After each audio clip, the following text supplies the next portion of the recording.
yang dikendaki oleh produser itu. Jadi produsernya mencari penulis jadinya. Gitu. Kalau pasar mah rata-rata kalau bikin film yang namanya kepengen laku, otomatis kan pasti biasanya ngikutin pasar. Beberapa produser pada ngikutin pasar, ya ngikutin tren setter saat itu aja. Kadang kalau lagi film action, ya memang seluruh dunia pada bergerak ke film action gitu. Jangan bisa 1 tahunan itu, 1 tahun action, 1 tahun. Kalau memang horor, beberapa bulan horor semuanya, iya.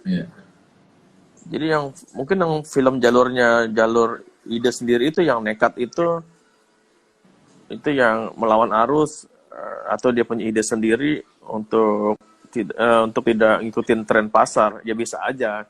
Tapi siap-siap aja kalau ditayang di bioskop penontonnya sedikit. Atau juga mungkin dia menjadi trendsetter baru gitu. Iya kan, dari tayangan-tayangan yang sedang ada, tiba-tiba dia punya cerita yang berbeda, malah dia yang lebih nonjol gitu loh. Ya kan, kayak Parasite kan Parasite yang menang dari Korea itu kan tentang apa ya? Tentang satu keluarga yang kompak gitu, ingin berbuat jahat untuk ngerjain satu keluarga dari bayangin aja, satu keluarga ada bapak, ada anak, istri kompak untuk berbuat ingin berbuat jahat di satu rumah orang kaya kan. Film Korea itu kan idenya kan bagus banget itu kan. Jadi maksudnya dia menjadi beda sendiri dari ide-ide dari tayangan-tayangan yang sedang tayang saat itu. Makanya Parasite begitu nonjol dia sebagai film terbaik dari Korea Selatan itu. Ya. Wah. Itu loh Mas. Berarti sama ini saya halo. Menyapa sebentar. Biar Tantowi ya. Halo, terima kasih. Oh, ada Opi Denso Mas. Opi Denso itu Freddie Mercury Indonesia itu Mas. Second Born. Second Born ya. Tahu tuh Mas, ya tahu. Ada Al Gadria, terima kasih sudah ikut bergabung ya. Iya. Jadi saya lupa tadi mau ngomong apaan ya. Ntar minum dulu lah. Tapi nggak pakai kopi sekarang. Kopinya tadi udah ini soalnya. Saya nggak mau ngeluarin sponsor ah. Sponsor sendiri. Fix you. Jadi apa? Itu ya. Ada beberapa faktor.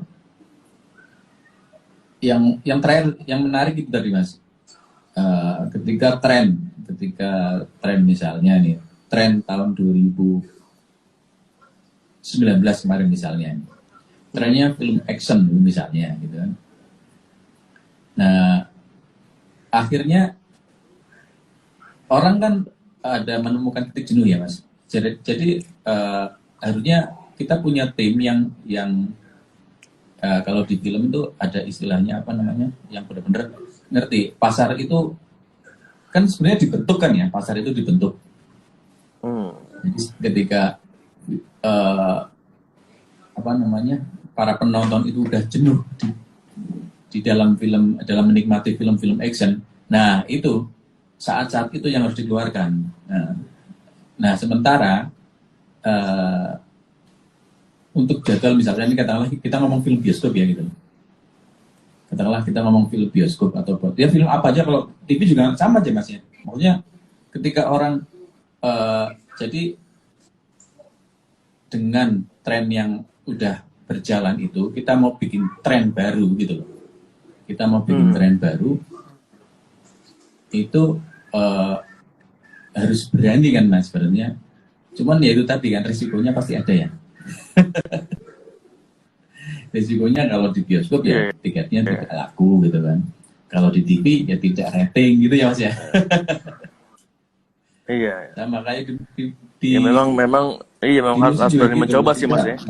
Iya. Mm-mm.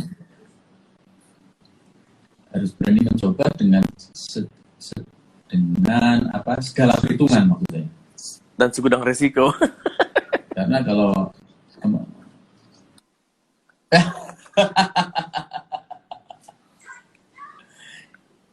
ya seperti halnya kalau saya mengeluarkan single di bulan Ramadan ini sebenarnya bukan mengikuti arus sebenarnya itu. Itu apa?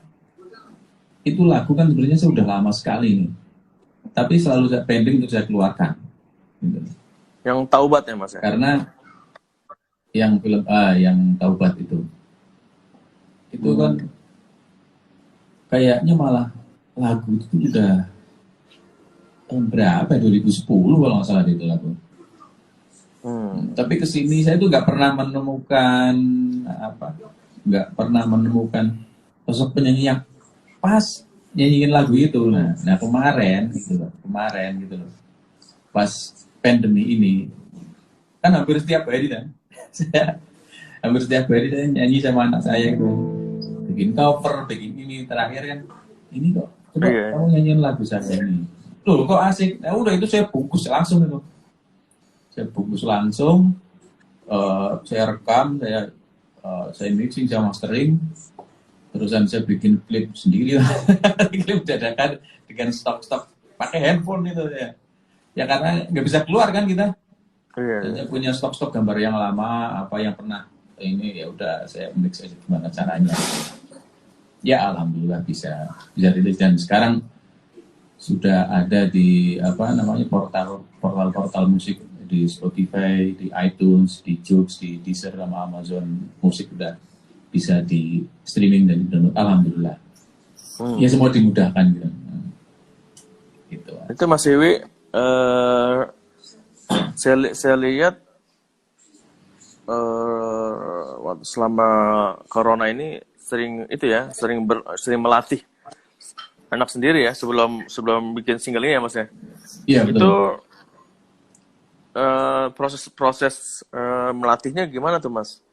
Maksudnya Mas Dewi memilih karakter lagu nggak buat anak Mas Dewi? Jadi pertama jadi kan juga dia masuk ke salah satu lembaga musik sekolah ya gitu. Dia sering diajarin juga secara teknis kan, kalau di sana kan teknis karena di lembaga itu dia belajar secara teknis, ya udah saya pikir kalau saya ajarin teknis lagi di rumah dia akan bete kan gitu loh. Dia kan bete. Saya lihat dia suka nyanyi lagu apa sebenarnya gitu loh. Dia suka nyanyi lagu. Oh ternyata dia tak dengerin kan. Kadang-kadang kan saya buka laptopnya dia. Saya lihat history. Saya lihat historinya.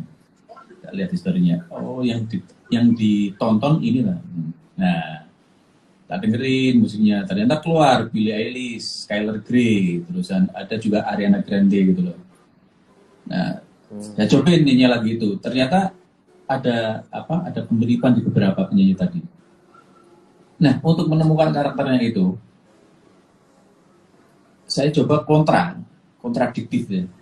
Makanya kemarin saya coba lagu Creep, terus lagu Every Breath You Take, bahkan lagunya Power Slave yang Pulang. Hampir semua lagu penyanyi cowok saya suruh dia nyanyiin. Dan hasilnya ya alhamdulillah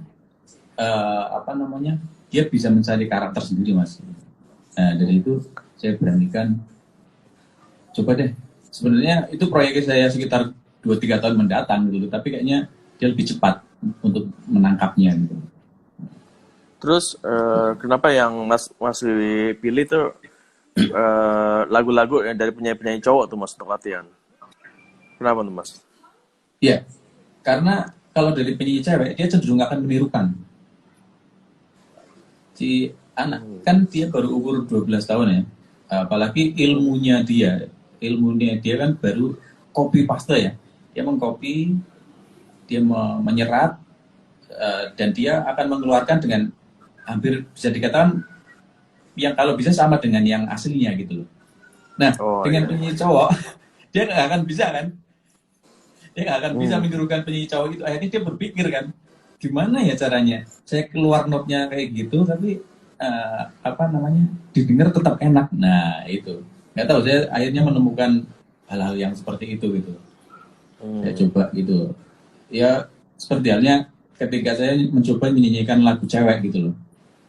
Kan saya nggak ada beban untuk sama dengan dia kan gitu. Nggak ada beban sama dengan si cewek itu tadi. Misalkan saya nyanyiin lagunya apa namanya, si Mariah Carey. Kiss is a hero. Nah, maksudnya kan suka-suka saya aja nyanyinya gitu mas. Sama aja kayak gitu. Ada pertanyaan lagi nih mas tentang film mas dari Hakim Hmm. Pur.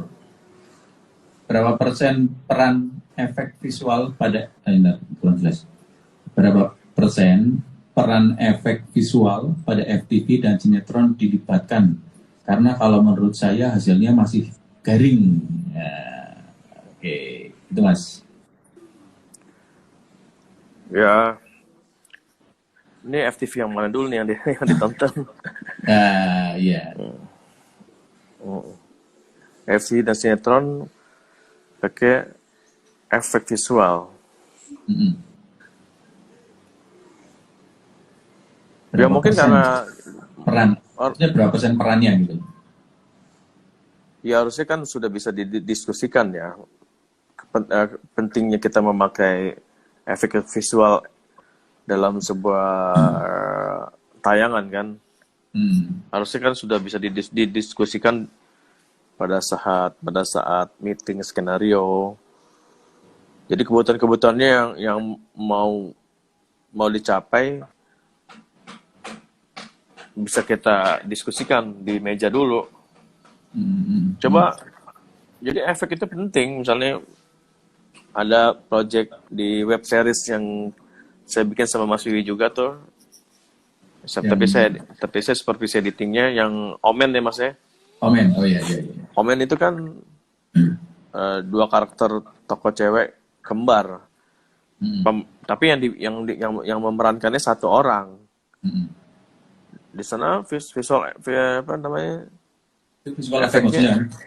efeknya bagus sekali gitu. Seakan-akan mereka dimainkan oleh dua orang yang beda, padahal itu yang main satu orang. Coba deh nonton deh. Omen di video.com ya Mas ya. Video.com. Iya. Omen di video.com, terus Dewi Bunga nonton juga di video.com. Hmm. Juga Dewi Bunga tuh di video.com juga. Hmm. Coba nonton. Nah, kayaknya Iya. efek-efeknya kalau di Dewi Bunga sama di yang Omen itu coba deh lihat deh. Kayaknya beda deh sama judul-judul lain karena kita bikinnya memang sudah banyak diskusi di tahap praproduksi, sehingga di tahap pasca produksinya dan tahap produksinya syutingnya orang-orang efek pun juga membantu kita gitu. Hmm. Maksudnya dia Iya. menemani ke lapangan Iya. gitu. Iya. Jadi kita bisa didampingi mereka. Kita mau bikin adegan si kembar Omen ini bergerak kemana, megang apa. Hmm. Secara geografis sudah dijagain tuh sama tim Hmm. efek Iya. Iya. gitu. Terus Dewi Bunga juga terbangnya melintir-melintirnya di udara, Hmm. ya kan. Jadi kita harus solid kerjasama sama tim efek kita supaya Iya. supaya nggak garing maksudnya. Iya. Itu tadi Hakim itu tadi apa? Coba Hakim lebih diperjelas, maksudnya kalau ada judulnya apa gitu misalnya, kenapa garing? Kalau misalkan yang kita buat Omen dan di Bunga emang tidak tayang di TV ya, kita tayang di video.com, itu memang kita agak berbeda ya itunya, visual efeknya, dan terlihat lebih real di situ. Itu tadi alasannya seperti itu. Dan siapa lagi nih Mas? Ada yang baru datang. Eh, bentar. Profesor Media Production, The Head Sucker, The Head Sucker, Diandra Edrania, Rian, Rumah, Rumah Laisan, Lem, Habib udah, Gunste, Hayadi, Happy, Rafa, Raka, Uswar, Dani kayaknya deh belakangnya. Oh ya, coba ya Hakim dilihat, siapa tahu apa namanya di video.com.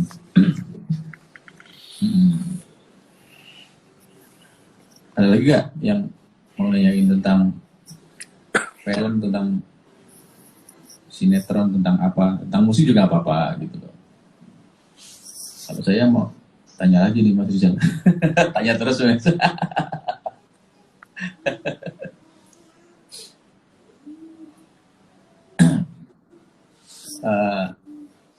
Saya mau tanya tentang musik sama Mas Rizal ini. Apa namanya? Ketika Mas Rizal mendengarkan musik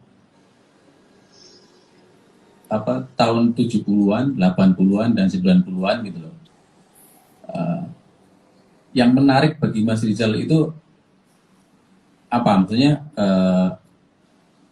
karakter musiknya, karakter soundnya, atau karakter penyanyinya, ataupun karakter lagunya, itu yang membedakan, itu yang membuat Mas Rizal menarik untuk menikmati itu apa Mas? Gitu.